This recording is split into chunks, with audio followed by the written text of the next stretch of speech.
Bismillahirrahmanirrahim. Assalamu alaikum dear student. This is Kurutul and Sheikh from Department of Biology. This is my lecture number 3 from chapter number 16. Now we will start the new chapter sport and locomotion, and the topics in this chapter lecture cover from page number 44 to 46. Okay students, as you know that the sport there is a need of sport for the living organisms that have the greater size. So why they need support? Because to keep their body mass as one unit. So as we can say that this is the need of organism basically that live in the land. Or in case of the land animals, the organisms or the which material provides support to these type of organism, that is actually their skeletal system. So that is the importance of support for the living organism, because that is very important for the survival in the land. Okay, then what is the locomotion? Locomotion means being able to move from one place to another place. So on the basis of this property we can classify organism as motile or sessile organism.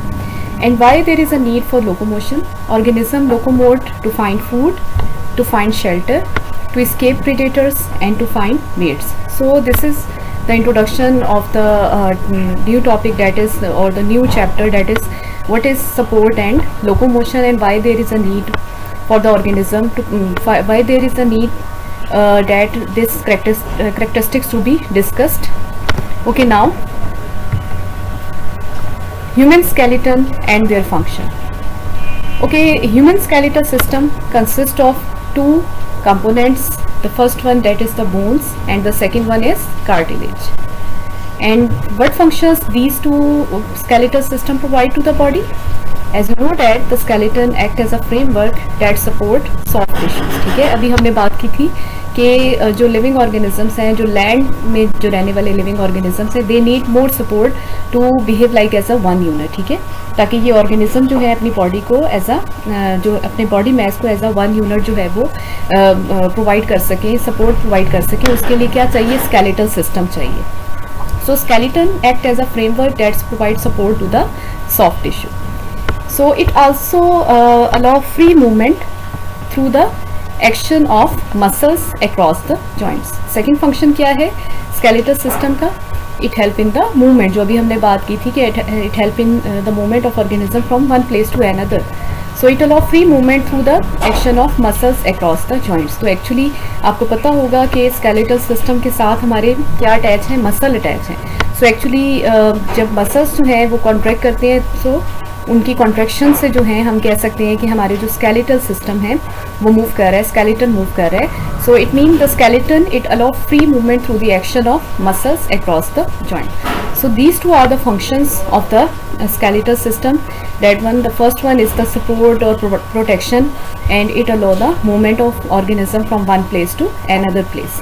Now the study of bones and cartilage, it is called as osteology. ठीक है, osteology क्या होती है?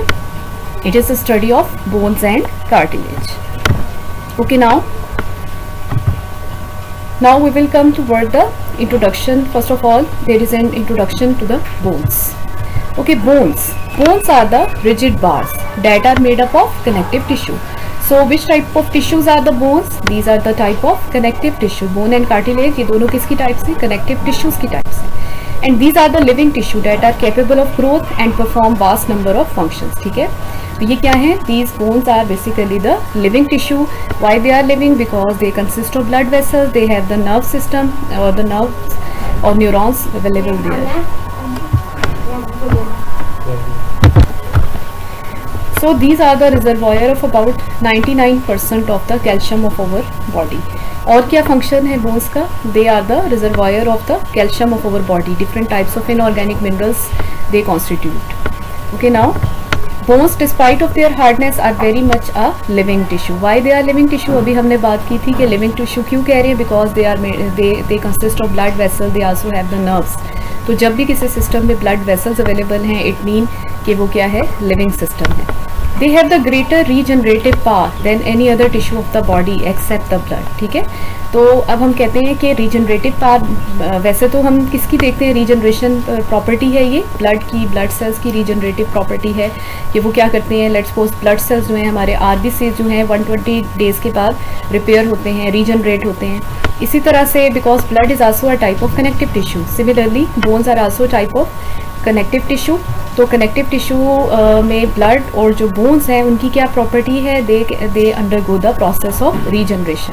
ठीक है, अगर कोई bone जैसे लेट्स सपोज कोई फ्रैक्चर हो जाती है तो क्या होगा, उसकी जगह रिपेयर होकर न्यू बोन डेवलप होगी, that is the process of regeneration. It can be subjected to disease and can be fracture. ठीक है, तो जब हम कह रहे हैं कि ये लिविंग टिश्यू है तो इट मीन कि इस पर कोई इन्फेक्शन भी हो सकता है, डिजीज़ भी कॉज हो सकती है और ये फ्रैक्चर भी हो सकती है। It can mould itself according to changes in stress and strain. ठीक है, जब भी कोई स्ट्रेस पड़े, कोई स्ट्रेन आए, कोई प्रेशर आए तो उसकी बेसिस पर क्या हो सकती हैं, ये मोल्ड भी हो सकती हैं, अपनी जो है प्रॉपर अपनी जो पोजीशन है वो चेंज भी कर सकती हैं due to stress and strain. Okay, now what is the composition of the bone? An individual bone, it is composed of variety of tissues. For example, bone tissues. ठीक है, इसमें हम देखेंगे bone tissue, there are two type of bone tissues, compact bone and spongy bone. Then cartilage. ठीक है, अब bone जो है वो एक्चुअली खुद तो cartilage नहीं है, लेकिन उसकी जो टिप रीजन्स हैं उनके ऊपर प्रोटेक्टिव लेयर्स हैं जिसको हम क्या कहते हैं, आर्टिकुलर कार्टिलेज कहेंगे। Now bones they also consist of the fibrous connective tissue, जिसमें अभी हम देखेंगे कि what is the role of the collagen fibre. Then bones also consist of blood, bones also consist of nerve tissue. So this is the composition of the bone. Bone consist of bone tissue, cartilage, fibrous connective tissue that is also called collagen fibers, blood and nerve tissue. Now this is the gross anatomy of a long bone. Okay, the long bone, it consists of two parts, the middle one that is called the shaft and the terminal parts that are called as the epiphysis. ठीक है, epiphysis और जो middle region है उसको क्या कहा जाता है, diaphysis कहा जाता है. So diaphysis, that is the shaft region or the middle part of the bone, and it is mostly composed of the compact bone. ठीक है, इसमें कौन सा टिश्यू अवेलेबल होगा, that is the compact bone.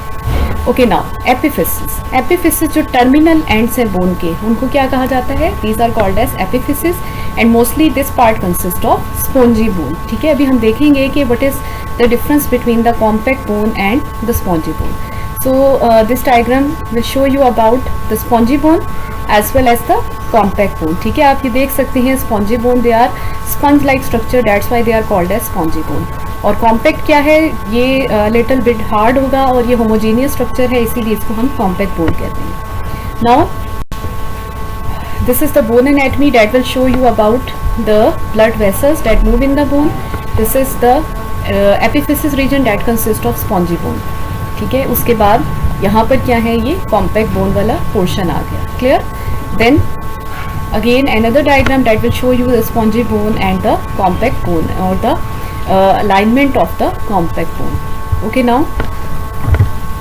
the structure or the membranes that cover the bones. The first membrane or the outer membrane that is made up of connective tissue, again it is called as periosteum. ठीक है, bone की जो बाहर की covering है उसको क्या कहा जाता है, पेरिओस्टियम कहेंगे. और what is the composition of periosteum? It consists of blood vessels, lymphatic vessels और nerves. हमने बात की थी कि bones consist of blood vessels, lymphatic vessels और nerves की.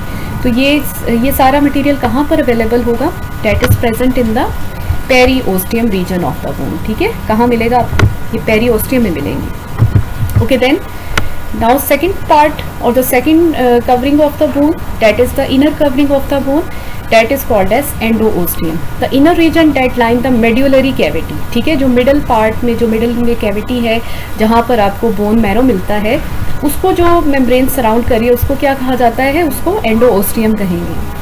And endosteum actually consists of two types of bone tissue. The first one the compact bone and second one is the spongy bone. ठीक है, तो अगर हम bone की anatomy देखें तो उसमें हमें ये स्पॉन्जी बोन और कॉम्पैक्ट बोन बाहर नहीं नज़र आएंगे, बल्कि ये एंडोस्टियम जो है वो अवेलेबल है.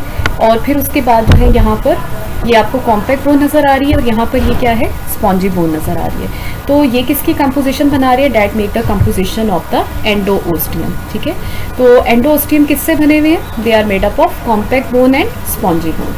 Now the compact bone, it is present in the peripheral part and it is a type of homogeneous structure, ठीक है। तो बहुत ज़्यादा ये homogeneous structure होता है, that's why it provide the compactness और hardness to the bone।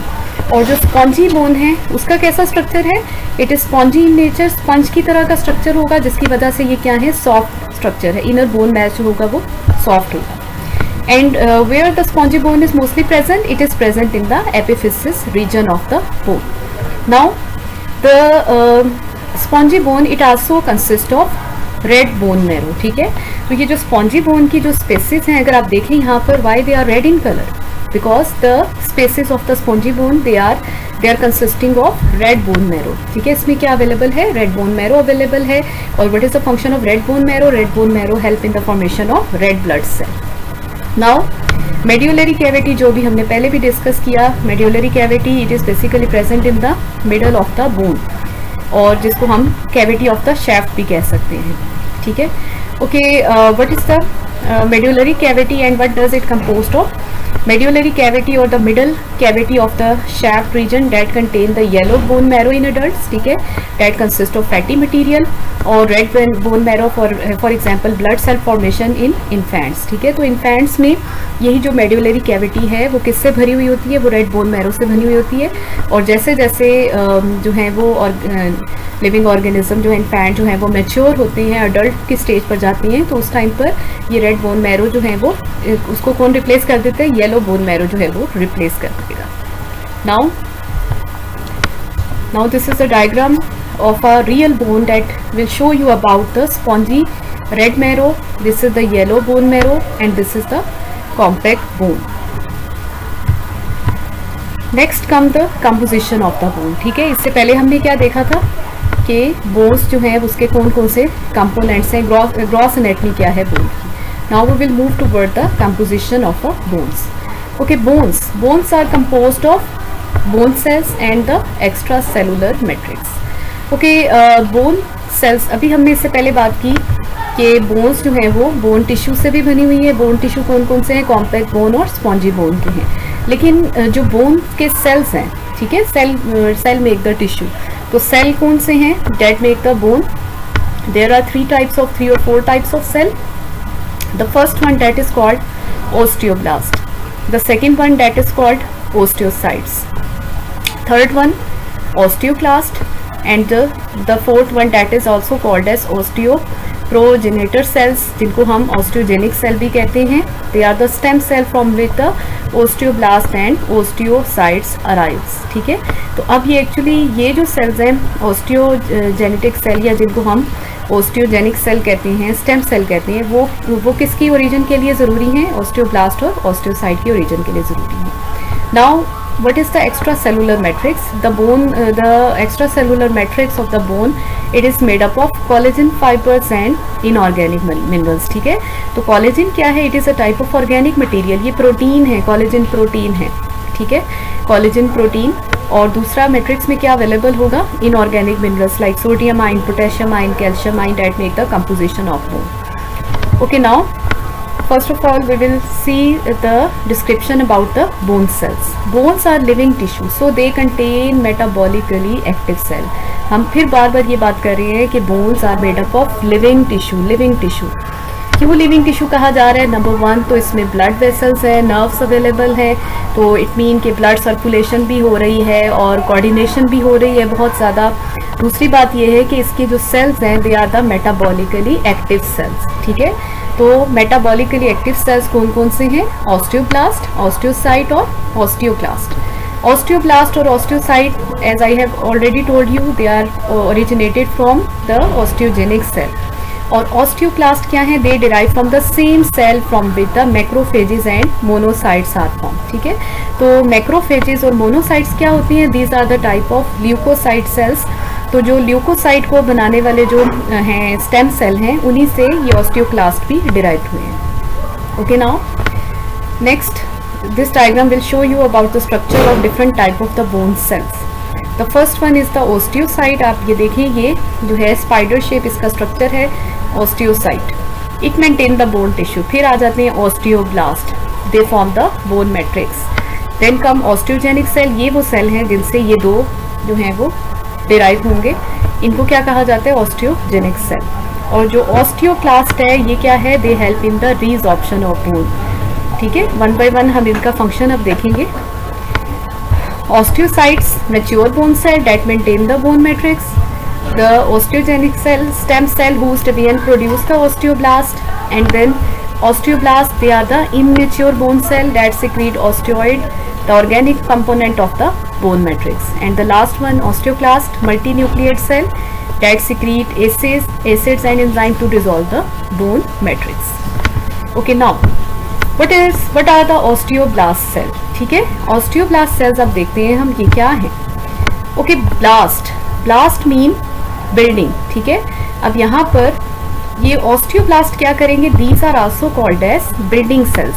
ठीक है, बी से याद रखना है अब आपने, किससे याद रखेंगे, बी से अब आपने इसको याद रखना है ऑस्टियोब्लास्ट को। Okay, osteoblast they are called as the building cells. ठीक है, ये क्या करते हैं, they help in the building up of the bones. Osteoblast B से याद रखें, they are called as the building of a cell. Now why they are called the building block of a cell, क्योंकि यही है वो cell जिनसे सबसे पहले जो है वो बोन फॉर्मेशन होती है। So they secrete the bone matrix. सबसे पहले क्या है इनमें, ये सिक्रीट करेंगे बोन मैट्रिक्स को, and then they are responsible for mineralisation the bone tissue. जैसे जैसे ये जो सेल्स हैं इनके सराउंडिंग में मैट्रिक्स डेवलप होगा, मिनरलाइजेशन स्टार्ट होगी, then they become the osteocyte. When osteoblasts are trapped in the matrix which they have secreted, then they become the osteocyte. So actually osteoblast जो है वो क्या, वो किसको डिराइव करने में हेल्प करेंगे, they help in the formation of osteocyte. Now you will see in this diagram, okay, these are the osteoblast cell, and whenever they get entrapped within the extracellular matrix, they become the osteocyte. ठीक है, so what are the osteocytes? Osteocytes, they maintain healthy bone tissue by secreting enzyme and influencing bone mineral content, and they release calcium from bone to blood. ठीक है, इनका क्या काम है osteocytes का, these maintain the healthy bone tissue। तो इसका मतलब है जो मेच्योर बोन सेल्स हैं वो क्या है, हमारे ऑस्टियोसाइट हैं। और इनका क्या काम होता है, ये एंजाइम सिक्रीट करते हैं बोन मिनरल कंटेंट में, इट मीन के बोन का जो मिनरल कंटेंट है उसको मेंटेन करने में हेल्प करेंगे, और अगर तो वो एक्स्ट्रा कुछ कैल्शियम हो जाएंगे बोन्स में लेट्स सपोज, तो उसको हेल्प करेंगे, they help in releasing the calcium from bone to blood. तो एक्चुअली इनका क्या काम है, ये मेंटेनेंस में हेल्प कर रहे हैं कि बोन का में कितने कंपोजिशन होनी चाहिए इनऑर्गेनिक मिनरल्स की। Now next are the osteoclast, as the name indicate osteoclast. ठीक है, अब आपने ये याद रखना है, लास्ट फॉर बिल्डिंग, और जो क्लास्ट है उसका क्या मतलब है, च्यूइंग। ठीक है, सी फॉर च्यूइंग, तो ये याद रखें, जो सी है इसका that is for chewing process. Osteoclast are the bone resorbing cell. अभी हमने बोन जो है डेवलपिंग सेल्स की बात की थी, बोन बिल्डिंग सेल्स की बात की थी, अब हम बात कर रहे हैं ऑस्टियोक्लास्ट की, जिनको हम कहते हैं च्यूइंग सेल्स। ठीक है, तो इनको च्यूइंग सेल क्यों कहा जाता है, because they are responsible for demineralisation of bone. और कब होती है डीमिनरलाइजेशन ऑफ बोन, आपने देखा होगा कि कभी कोई बोन फ्रैक्चर हो जाती है तो पुराना जो बोन का मटेरियल है उसको क्या करना है, उसको रिपेयर करना है ना, उसकी जगह न्यू बोन मटेरियल बनाना है, तो उसके लिए ये हेल्प करते हैं। That's why they provide the important role in remodelling of bone, and they also recycle the matrix. Obviously जब कोई एक बोन फ्रैक्चर हो गई है और जो फ्रैक्चर्ड बोन है उसमें ऑब्वियसली जो ऑस्टियोसाइट होंगे वो भी डैमेज हो चुके होंगे, और जो मैट्रिक्स है वो भी डैमेज हो चुका होगा। तो क्या करना है उससे, जब जो है रीमॉडलिंग करनी होगी बोन की, मैट्रिक्स को रिसाइकल करना होगा, तो उस टाइम पे कौन से सेल जो हैं वो फंक्शनिंग फॉर्म करेंगे, that are called as osteoclast. So this animation will show you the difference between the functioning of osteoblast and osteoclast. Osteoblast are called bone maker, इनको क्या कहा जाता है, बोन मेकर भी कहा जाता है। और जो ऑस्टियोक्लास्ट हैं they are called as bone breaker.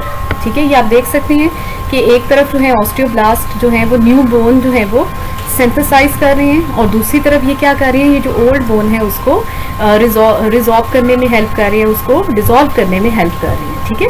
So that is the difference between the function of osteoblast and osteoclast. So the work of osteoclast is important to the growth and repair of the bone. तो ये किस में help करते हैं, repairing में, growth में help कर रहे हैं. So we can say that during the process of development of an organism, ठीक है. आपने देखा होगा कि जो न्यू बोर्न बेबीज हैं उनमें मोस्टली जो उनका स्केलेटल सिस्टम है वो किसका बना हुआ होता है, कार्टिलेज का बना होता है. लेकिन with the passage of time जब वो मेच्योर हो रही होती हैं उनके अंदर जो स्केलेटल सिस्टम है तो वो किससे रिप्लेस हो जाता है, वो बोन से रिप्लेस हो जाता है. तो उस टाइम पे कौन हेल्प करेगा रिपेयरिंग उसको करने के लिए, रिप्लेस करने के लिए कार्टिलेज को, that are the again osteoclast cells. तो आप ये देख सकते हैं इस डायग्राम में भी कि ऑस्टियोक्लास्ट क्या कर रहे हैं, they help in dissolving of the old bone material. Now second part of the composition of bone, that is made up of extracellular matrix. Extracellular matrix में हमने कहा था it consists of two components, collagen fibers and inorganic minerals. ठीक है, collagen fiber हैं और क्या है, okay. Now so collagen fibers, these are the proteins, that's why they are called as organic substances. ठीक है, and what is the function of these collagen fiber? They act like as a glue in the body. That means it hold together all the body structure. ठीक है, तो actually collagen fibre का क्या काम है कि जो भी मटेरियल है इसके अंदर अवेलेबल, बोन के अंदर जो सेल्स अवेलेबल हैं उनको क्या करें, स्टिक करने में, होल्ड करने में हेल्प करती हैं. सो इट इज़ स्टार्टिंग में हमने बात की थी फाइब्रस कनेक्टिव टिश्यू की, तो वो फाइब्रस कनेक्टिव टिश्यू कौन है, that are the collagen fibres. So they are extracellular matrix, it contain collagen fiber, and second material that is called the inorganic material embedded in the bone. और वो inorganic minerals क्या हैं, calcium है, sodium है, potassium है, different उनकी compositions available हैं. Now this is the final summary of composition of bone. तो आप देखो कि composition में क्या क्या है, मैट्रिक्स आ जाता है जिसको हमने क्या कहा, एक्स्ट्रासेलुलर मैट्रिक्स. और जो सेल्स हैं, कौन से सेल्स अवेलेबल हैं, osteoclast, osteoblast और osteocyte and then osteoprogenitor cells. Now the matrix part consists of organic substances, जिसमें हमारे पास क्या आ जाती हैं, कोलेजन प्रोटीन आ जाती हैं, म्यूकोपोलीसेक्राइड्स और कुछ नॉन कोलेजनस प्रोटीन्स हैं. और जो मिनरल कंपोनेंट है, इनऑर्गेनिक कंपोनेंट है मैट्रिक्स का, उसमें कैल्शियम और फॉस्फोरस हैं जो सबसे ज़्यादा ज़रूरी हैं बोन के मटीरियल को स्ट्रॉन्ग बनाने में. That's why we can say that bone is the hardest type of connective tissue. Okay, next is the structure of cartilage. ठीक है गर्ल्स, अब आप ये देखें, इसमें हमने जो बात की थी कार्टिलेज, बोन की बात हुई है. बोन में हम देखते हैं कि बोन की क्या कंपोजिशन है, बोन के सेल्स कौन कौन से हैं और कौन से सेल्स कौन सी फंक्शनिंग परफॉर्म कर रही है, ठीक है ना. और बोन के जो हैं बोन को क्यों हम हार्डेस्ट कनेक्टिव टिश्यू कहते हैं, ठीक है ना. उसके बाद हम देखते हैं नाउ द स्ट्रक्चर और the anatomy of the cartilage. Okay, structure of cartilage. Okay students, structure जब हम बात करें एनाटमी ऑफ कार्टिलेज की या structure, internal structure of cartilage, so cartilage it is not strong as bone. ठीक है, अब क्वेश्चन यहाँ पर ये आता है कि why cartilage is not strong as bone. ठीक है, now the answer for this question is that it is more flexible than bone because the matrix is gel like and they contain many collagens as well as elastic fibres. ठीक है, तो इसका ये आंसर है why cartilage is not strong as bone because their structure is more flexible. And why it is flexible? Because it consists of gel like matrix. Or why it is gel like in matrix? Because it also consists of the elastic fiber in addition to collagenous fiber. Okay, what is the location of the cartilage in the body? It is present at the particular places only. ठीक है, तो कुछ खास जगह हैं जहाँ पर ये अवेलेबल होंगे. ये बोन की तरह through out the body available नहीं है. ठीक है ना, बोन तो मेजर जो है आपके स्केलेटल सिस्टम का पार्ट बना रहा है, लेकिन कुछ प्लेसेस पर ये अवेलेबल हैं. तो ये क्या है, cartilage.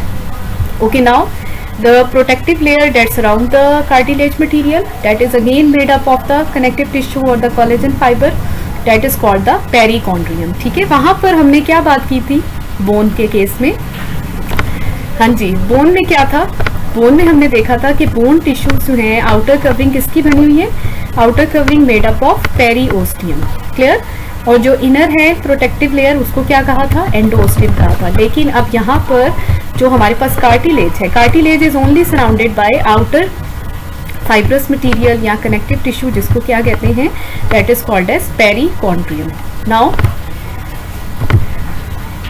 Cavities within the cartilage, ठीक है, जैसे कि बोन के अंदर कैविटीज हैं जिनके अंदर बोन सेल्स अवेलेबल हैं, इसी तरह से जो कैविटीज हैं that are distributed in the matrix of the cartilage they are called as lacunae, ठीक है। लेक्यूनी जो है वो सिंगल कैविटी के लिए है और लेक्यूना जो है that is for the plural term. Okay, now what is the composition of these cavities, इन कैविटीज के अंदर क्या होगा, they consist of the cartilage cell, और कौन से कार्टिलेज सेल है, that are called as chondrocytes. But in case of the bone में आपने देखा था कि थ्री टाइप, जो major three types of cells हैं वो कौन कौन से हैं, ऑस्टियोब्लास्ट, ऑस्टियोक्लास्ट और osteocyte. Now what about the blood vessels, there are no blood vessels present in the cartilage, ठीक है। इसीलिए क्या है कि they can heal very slowly, बहुत टाइम लगाकर जो है ये हील अप होती हैं। अगर कहीं कोई कार्टिलेज डैमेज हो जाए तो इसमें क्योंकि ब्लड वेसल्स अवेलेबल नहीं है और इनके लिए जो है अब ब्लड वेसल जब नहीं है तो फिर कौन से ऐसे पैसेज हैं जो हेल्प करेंगे ताकि मूवमेंट ऑफ मटेरियल हो सके, that will be done by the diffusion process, ठीक है। तो अब जो कार्टिलेज है उनको सप्लाई कैसे की जाएगी मटेरियल की, लेट्स सपोज अगर कोई कोलेजन प्रोटीन की ज़रूरत पड़ती है सेल के अंदर, लेट्स सपोज कोई और जो है वो फूड की रिक्वायरमेंट है जो सेल को, कॉन्ड्रोसाइट सेल्स को, तो वो कैसे होगी, bye the process of diffusion. So although human skeleton is initially made up of cartilage and fibrous membrane, ठीक है, लेकिन उसके बावजूद क्या है, most of these early spores are soon replaced by bones। अभी आपको मैंने पहले भी बताया है कि स्टार्टिंग में जो न्यू बोर्न बेबीज हैं उनका स्केलेटल सिस्टम कैसा होता है, that is the soft skeletal system, जो किसका बना हुआ होता है, कार्टिलेजनस मटेरियल का। लेकिन जैसे जैसे जो है वो मेच्योरिटी की तरफ आते हैं तो क्या होगा, उसमें जो कार्टिलेजनस स्केलेटन है उसको कौन रिप्लेस कर देगा, that will be replaced by bones. Now this is the infrastructure of the cartilage. In cartilage these are the lacunae. Lacunae क्या है, ये cavities हैं जिनके अंदर क्या पड़े हुए हैं, chondrocytes पड़े हुए हैं, और ये chondrocyte क्या है, these are the cartilaginous cells. Okay, now girls यहाँ पर देखें, overall all the students आप ये देखें यहाँ पर ये क्या हैं, these are the elastic proteins। यहाँ पर elastic fibers और elastic proteins भी available हैं। Next are the types of cartilage, ठीक है। तो कार्टिलेज क्या है, cartilage cells are of the chondrocytes, made up of chondrocyte cell, they have no blood vessels and that's why they take more time to heal up. Okay, how the movement of material take place in the bone, cartilage by the process of diffusion. Okay, now we will see the types of cartilage here. Okay, there are three types of cartilaginous types of cartilages. The first one is the hyaline cartilage, the second is the fibrocartilage, and third is elastic cartilage. Now we will see how they are different from each other. The first one is the hyaline cartilage. Okay, hyaline cartilage that is also it is strong but it is also flexible, ठीक है। ये flexible क्यों है, क्योंकि इसमें जो collagen fibre हैं they are not in the knitted form, बहुत ज़्यादा टाइटली पैक नहीं है, that's why they are called as flexible. So where they are found at the end of the long bones, ठीक है। और जो end of the long bones, अगर आपको याद हो मैंने पहले भी बताया था कि जो लॉन्ग बोन्स होती हैं उनके एंड पर जो प्रोटेक्टिव लेयर है वो किसकी बनी होती है, कार्टिलेज की होती है, जिसको मैंने आर्टिकुलर कार्टिलेज कहा था इन केस ऑफ जब हम बोन को डिस्कस कर रहे थे।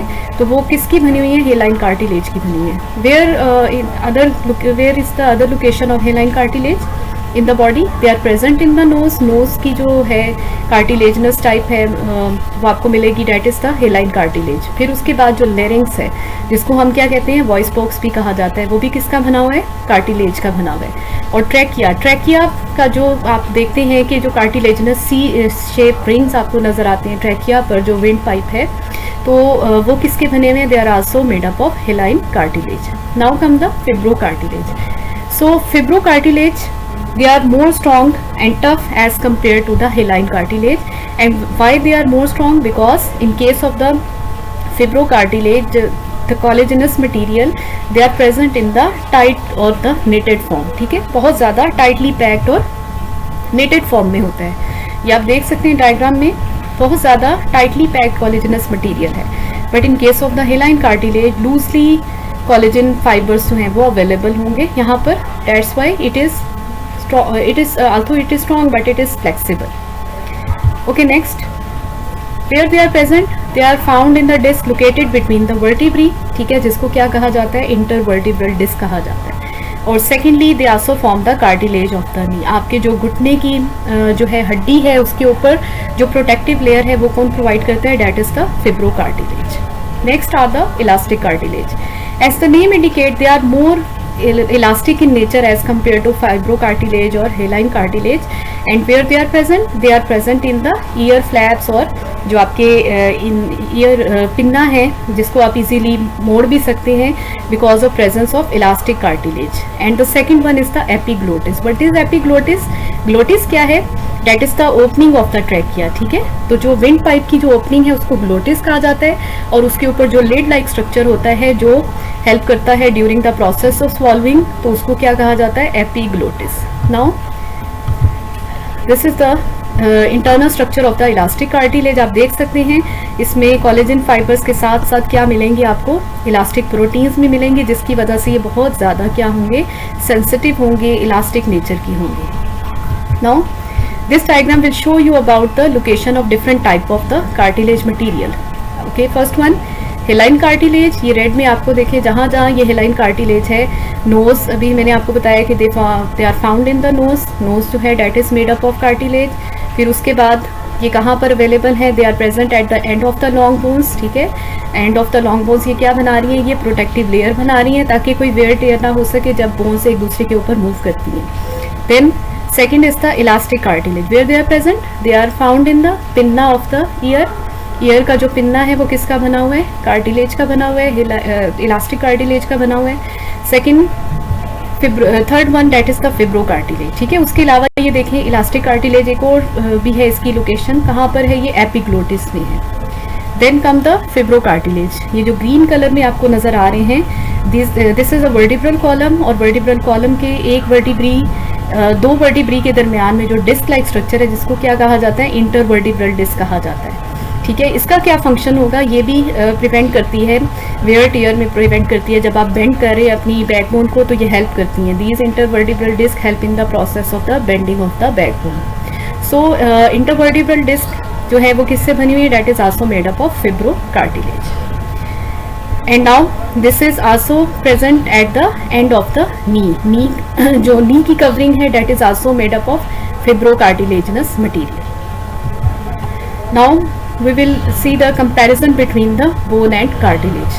ओके, फर्स्ट कंपैरिजन किस बेसिस पे करेंगे हम, उनकी जो कोलेजन मटेरियल है कैसा है, डेंसली पैक्ड है, और इन केस ऑफ कार्टिलेज कैसा मटेरियल है, लूजली पैक्ड है. सेल टाइप कौन से मिलेंगे आपको बोन में, there are 3 type of cell, osteoblast, osteocyte और osteoclast. But in case of cartilage chondrocyte cells, only 1 type of cell. Okay, blood vessels present in bone but not in the cartilage. That's why they need more time to heal up. Okay, then minerals present in the bone but they are not present in the cartilage. And the last one is the external covering. So the bone that is covered by outer covering, that is called periosteum. But in case of cartilage, it is covered by perichondrium. ठीक है? So these are the differences, the major differences between the bone and cartilage. Okay, now this is the time for the recap of the topics. So what we have learned today, bone, first of all we have discussed today about the bone composition and the bone function. Bone composition में हमने देखा कि bone are made up of different type of cells like the bone cells. These are different type of cell, osteoblast, osteoclast, osteocytes, and what function they perform. Then second one, we also have discussed about the structure of cartilage, anatomy of cartilage, how which type of cell that make up the cartilage, that are called the chondrocyte cells. And then the last one, types of cartilage. So students, and also we have discussed about the difference between bones and cartilage. So students, now this is the time for the assignment question. Now you have to perform, you have to solve the short question number 2, 3 and 4 from exercise, and then question number 24, the part A, B and C, and then the question, extensive question, that is the question number 25 and 26. I hope this lecture will help you to solve these assignment question. If you have any query, you can ask from your respective teacher as well. Allah Hafiz and thank you.